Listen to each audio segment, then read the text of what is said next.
제가 대학생 시절, 그러니까 여름 방학 때의 일이에요. 그때 저는 서울의 한 자취방에서 혼자 살고 있었어요. 적당히 오래된 건물이라 엘리베이터는 항상 삐걱거렸고 복도는 언제나 어두웠죠. 하지만 그때는 그런 게 무슨 문제겠냐며 대수롭지 않게 여겼어요. 어느 날 밤 시험 공부를 마치고 잠자리에 들렸는데 자꾸 옆집에서 이상한 소리가 들리는 거예요. 기익거리는 문소리와 함께 웬 여자의 흐느낌 같은 소리가 희미하게 들렸어요. 피곤해서 잠꼬대로 대수롭지 않게 넘기고 얼른 잠자리에 들었죠. 다음날 아침 옆집에 누가 살고 있는지 기억이 나지 않아 관리실에 물어보니 다소 기묘한 대답을 들었어요. 그 집은 몇 달째 비어있다고 하더라고요. 순간 소름이 돋았지만 관리실에 사정이야 늦어질 수도 있겠다 싶어 그냥 넘어갔어요. 그러다 그 주말 심야에 다시 소리가 들렸어요. 이번에는 흐느낌 소리와 함께 우문거리는 소리도 섞여 있었어요. 모종의 두려움이 밀려오면서도 호기심이 발동하여 조용히 현관문을 열어보았어요. 그리고 조심스럽게 귀를 기울였죠. 그런데 그 순간 기익거리는 소리와 함께 제 방 현관문이 천천히 닫히는 소리가 났어요. 발이 얼어붙은 듯 꼼짝도 할 수 없었어요. 한동안 멍하니 복도를 바라보다가 정신을 차리고 불이 나게 방에 들어가 문을 잠갔어요. 문 뒤편에서 들려오던 거친 숨소리는 보이지 않는 누군가가 바짝 제게 다가와 있는 듯한 느낌을 주었죠. 그날 이후로 며칠 동안 무슨 일이 일어날까 두려워 밤마다 소파에서 자곤 했어요. 그때부터 저는 문에 이상한 낙서가 적혀 있는 것을 발견했어요. 그렇지만 워낙 지저분한 복도였기에 누군가의 장난이라 여기며 큰 신경은 안 썼어요. 며칠 뒤 제 친한 친구가 저를 찾아왔어요. 그 친구는 처음부터 이상하다는 듯 저를 보더니 이렇게 말했어요. 너 여기서 계속 살래? 어제 내 옆집에서 이상한 소리 들었다는데 차라리 우리 집에서 지내는 게 어때? 순간 저는 어제 있었던 일이 불현듯 떠올랐고 곧바로 이사를 결심하게 되었죠. 이사를 마친 날 저는 관리실에서 마지막으로 복도에 CCTV를 확인해봤어요. 상상하지 못한 장면이 담겨 있었어요. CCTV 화면에는 복도를 따라 거니고 있는 여자와 그녀가 뚜벅뚜벅 걸어와 제 문 앞에서 멈추는 장면이 녹화되어 있었습니다. 그런데 더 기이한 것은 그 여자는 시종일관 약간의 웃음을 머금고 있었고 이는 마치 그녀가 뭔가를 아는 것처럼 느껴졌어요. 그제야 비로소 이사를 잘 결정했다고 안도의 한숨을 쉬었습니다. 그 뒤로도 가끔씩 엘리베이터 버튼을 누르면 고장이 나는 일이 종종 있었는데 그것이 신호였을지 모르겠습니다. 어쩌면 그녀는 아직도 그 복도 어딘가에 남아 새로운 입주자를 맞이하고 있을지도 모르겠어요. 이런 경험을 한 제가 할 수 있는 조언이라고는 절대 혼자 살 때 들리는 이상한 소리를 가볍게 여기지 말라는 것입니다. 특히 낡은 건물에서는 말이죠. 때로는 불필요한 호기심이 가장 큰 공포의 시작이 될 수 있으니까요. 두 번째 이야기, 인터넷에는 수많은 공포 이야기가 떠돌고 있습니다. 그 중에서 가장 오싹한 이야기 중 하나를 여러분께 들려드리겠습니다. 어떤 이는 이 이야기를 듣고 나서 며칠 동안 잠을 이루지 못했다고 합니다. 어느 조용한 마을에 살던 한 소년이 있었습니다. 그의 이름은 민수였고 그는 어느 날 방학을 맞이하여 시골에 계신 할머니 댁에 가게 되었습니다. 할머니의 집은 산 깊숙한 곳에 위치해 있었고 주변에는 오래된 숲이 우거져 있었습니다. 처음 며칠 동안 민수는 할머니 집 근처에서 산책도 하고 자연을 만끽하며 즐거운 시간을 보냈습니다. 그러던 중 할머니는 민수에게 이 주변 숲에 들어가지 말라고 타일렀습니다. 할머니는 이 숲에는 소호령이라 불리는 존재가 있어 자신의 영역에 들어오는 인간을 싫어한다고 했습니다. 민수는 별다른 생각 없이 할머니의 말을 듣고 숲을 멀리하기로 했습니다. 그러나 호기심이 많은 민수에게 그 숲은 마치 기다린 것처럼 점점 더 매력적으로 다가왔습니다. 결국 그는 어느 날 몰래 숲으로 들어가 보기로 마음먹었습니다. 숲 안은 굉장히 조용하고 서늘했습니다. 나뭇가지를 밟을 때 나는 바삭거리는 소리 외에는 아무 소리도 들리지 않았습니다. 깊은 숲속을 걸어가던 중 민수는 기이한 나무 하나를 발견했습니다. 그 나무는 마치 머리를 숙이고 고개를 무겁게 떨군 사람처럼 보였습니다. 호기심이 가득 찬 민수가 그 나무를 살펴보려 가까이 다가갔을 때 그는 이상한 낌새를 느꼈습니다. 나무 뒤쪽에는 누군가가 새긴 듯한 오래된 비석이 서 있었습니다. 비석에는 읽을 수 없는 고대의 글자들이 새겨져 있었고 그것을 보는 순간 민수는 소름이 끼쳤습니다. 갑작스러운 서늘함과 함께 누군가 자신을 바라보고 있는 듯한 강렬한 느낌에 사로잡혔습니다. 민수는 급히 그 자리를 벗어나려 했지만 발이 땅에 붙은 것처럼 움직이지 않았습니다. 뒤에서 이상한 소리가 들려왔습니다. 마치 나무가 우는 듯한 소리였습니다. 민수가 고개를 돌려 나무를 쳐다보니 그 나무에 갈라진 틈새로 두 눈이 번뜩이며 자신을 응시하고 있었습니다. 민수는 비명을 질렀지만 소리는 숲속에 묻혀버렸습니다. 그 순간 민수의 어깨에 차가운 손길이 닿았습니다. 뒤를 돌아볼 용기도 나지 않아 그 자리에 굳은 채로 몇 시간이 흘렀습니다. 해가 지고 나서야 민수는 연신 잘못했습니다 를 외치며 고개를 숙였습니다. 그러자 그는 그 손길이 사라진 것을 느꼈고 두 눈도 다친 것을 확인할 수 있었습니다. 간신히 몸을 움직여 숲을 빠져나온 민수는 할머니 댁으로 내달렸습니다. 그날 밤 그는 아무리 애를 써도 잠을 이룰 수 없었습니다. 그의 머릿속에는 나무와 그 눈이 뚜렷하게 남아 있었습니다. 할머니에게 이 사건에 대해 말씀드리자 할머니는 미간을 찌푸리며 말씀하셨습니다. 내가 말했지, 그 수호령은 무서운 게 아니야. 그저 우리와 다른 존재일 뿐이지. 그래서 그들의 영역에서는 경외심을 가져야 해.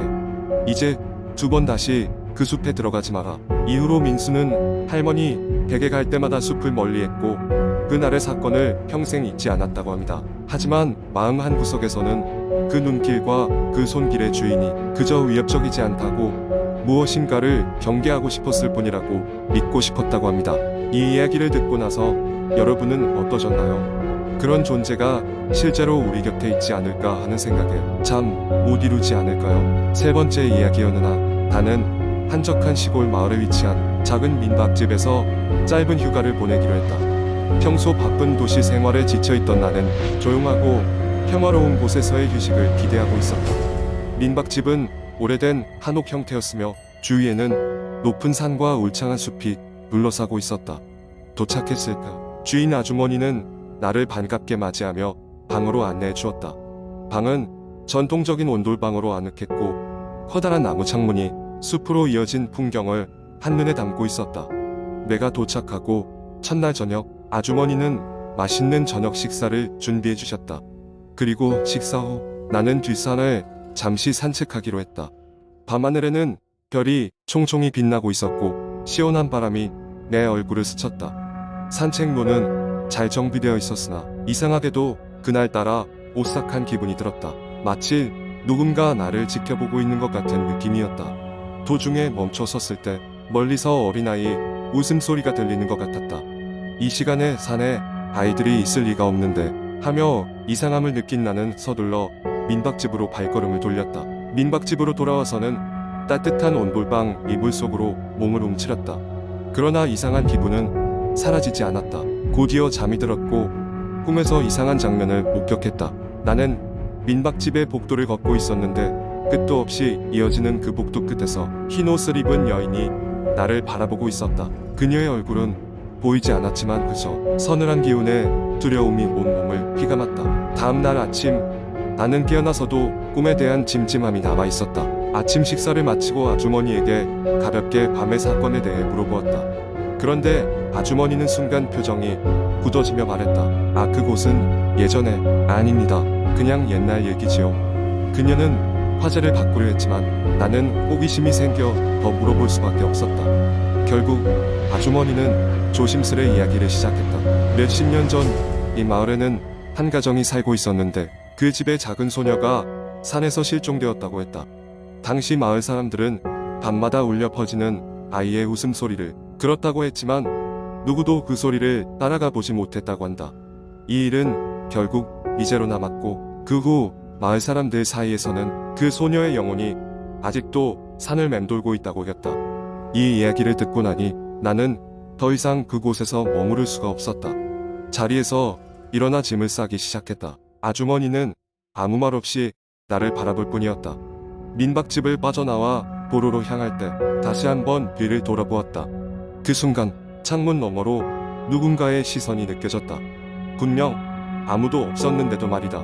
나는 서둘러 차에 올랐고 그곳을 빠져나오며 다시는 이 마을에 돌아오지 않겠다고 다짐했다. 이후로도 가끔 그날 밤의 아이의 웃음소리가 기억날 때면 귀를 막고 잠들곤 했지만 어디까지나 그 기억이 다시 찾아오는 것은 시간 문제일 뿐이었다. 그로부터 몇 년 후 그 마을은 완전히 폐허가 되었다고 들었다. 아무도 그 이유를 설명하지 못했지만 마을 사람들은 모두 동시에 떠나버린 것이다. 그리고 그 민박집은 여전히 그 자리에 서 있다고 했다. 마치 아무 일도 없었다는 듯이.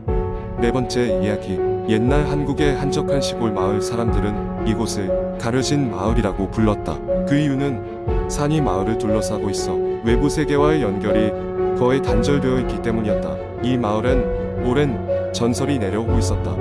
밤이 되면 근처 숲속에서 이상한 소리가 들린다는 것, 바람 소리일 것이라며 대수롭지 않게 여기던 사람들도 있었지만 몇몇 주민들은 절대 밤에 숲으로 들어가선 안 된다고 고하곤 했다. 이 마을에 태어나고 자란 윤수는 항상 이 전설에 대한 호기심이 많았다. 그는 친구들과 마을 여기저기를 탐험하는 것을 즐겼고 매일 밤 들리는 그 소리의 정체를 알아내고 싶어 했다. 그러던 어느 날 윤수와 그의 친구들은 시험이 끝난 기념으로 숲으로 캠핑을 가기로 했다.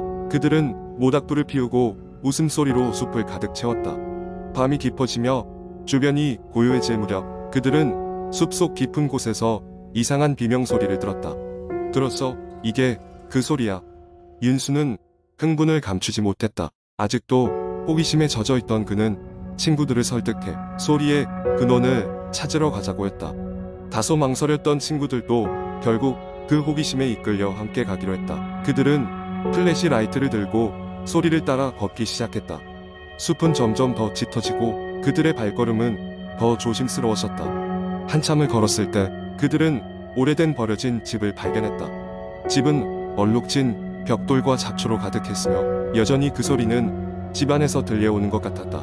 윤수는 망설임 없이 문을 열었고 그곳엔 낡은 가구들과 먼지 쌓인 창문들만이 있었다.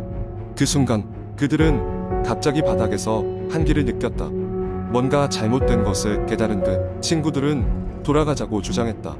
그러나 호기심이 강한 윤수는 한 발 더 나아가 지하로 내려가는 계단을 발견했다. 계단 밑은 차갑고 어두웠지만 윤수의 마음속에는 알 수 없는 애혹이 있었다.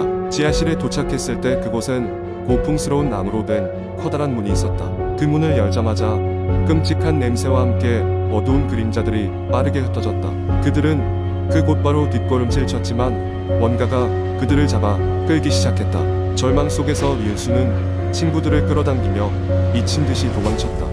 다행히도 그들은 무사히 숲을 빠져나와 마을로 돌아올 수 있었다. 도망치는 동안에도 그 비명 소리는 계속해서 따라오고 있었다. 다음 날 아침 마을 사람들은 중앙에 있던 오래된 전설을 기억하며 소름 끼치는 이야기를 들었다. 그 후로 윤수와 친구들은 결코 다시 숲으로 돌아가지 않았고 그날 밤의 경험을 누구에게도 말하지 않았다. 마을 사람들은 오랜 전설을 다시금 경고하며 밤이면 절대 숲 가까이 가지 말라고 했다. 그 뒤로 윤수는 가려진 마을을 떠나 도시로 갔다. 하지만 종종 꿈속에서 그날 밤의 비명소리를 듣곤 했다. 시간이 흘러도 그의 기억 속에는 숲속에서의 악몽이 살아남아 있었다. 그가 다시는 그 마을로 돌아갈 일이 없다고 자신에게 다짐하며 그 소리의 정체는 여전히 미스터리로 남아 매일 밤 그의 잠을 방해했다. 과연 그날 밤 숲속에서 어떤 일이 벌어졌던 것일까? 그리고 그것은 여전히 숲 어딘가에서 기다리고 있는 것일까? 어느 누구도 정확히 알 수 없었다. 하지만 하나는 확실했다. 그 숲은 단순한 전설로 멈추지 않았고 여전히 그날 밤의 공포를 새긴 채 가려진 마을의 한 구석에 조용히 자리 잡고 있었다.